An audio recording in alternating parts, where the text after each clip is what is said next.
wings, huh? Hey, grab a picture of me and the princess, will ya?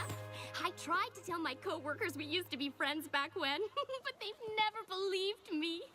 Thirst level, Pearl.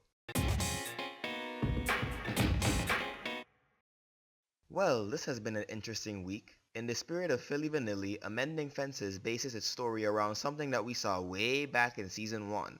This time we get to visit Twilight's old friends from Canterlot, and I use the term friends very loosely. So what's good? Well, this first point is something that I really liked about not only this episode, but the majority of the season thus far, and that's the fact that we're traveling a lot. A good chunk of the Season 5 episodes have taken us to locations beyond Ponyville, some familiar, others brand new, and I'm really digging that. I also like that this episode surprised me a little. I was expecting one of two plot lines. One being that all of Twilight's friends would be mad at her for always shrugging them off, and the other being that they'd be really friendly with her, but only because she was a princess. And judging from the first scene with Minuet, it looked like it was going in the latter direction. But instead, the story threw a curveball and gave something a little different. Moondancer's character was also fun to watch, as she is the perfect example of what Twilight could have been had she focused solely on her studies and thrown friendship by the wayside. Twilight's back and forth banter with her old acquaintance almost felt like she was talking to her past self, and when you compare her eagerness to make amends to her antisocial nature in the early season 1 episodes, it says a lot about how far she's come as a character. No character development my ass.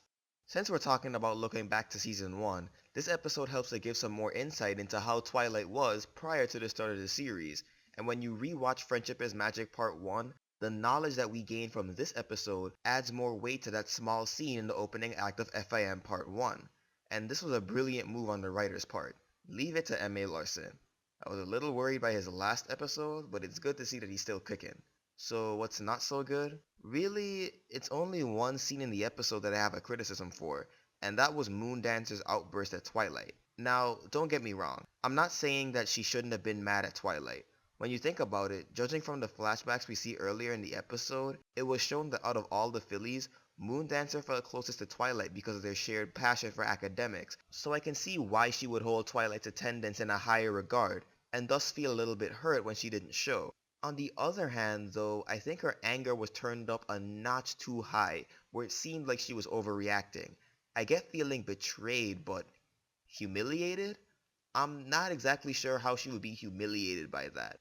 This part kinda reminded me of Rainbow Dash's crying scene from Thanks for the Memories. It starts off really well, and you really feel for the character in question, but then the scene takes the emotions a level too high, turning the scene from heartwarming and relatable to awkward and uncomfortable. This was a moment that was definitely necessary, but the overselling of the emotions kept it from being as strong as it could have been. I think this episode was great, and with the good run that season 5 has had so far, I'm really gonna have to think about the rankings when I do my mid-season checkup.